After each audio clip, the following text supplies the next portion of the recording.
You ask Tiger to solve. This deals with linear equations with one unknown. The final result is y equals -60. Let's solve it step by step. Group all constants on the right side of the equation. Subtract 4 from both sides. Simplify the arithmetic.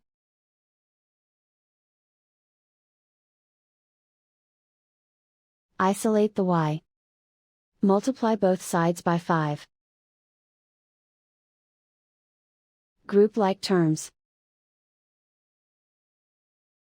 Multiply the coefficients.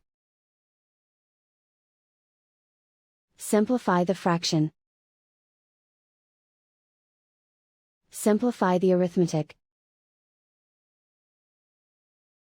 And so the final result is y equals -60.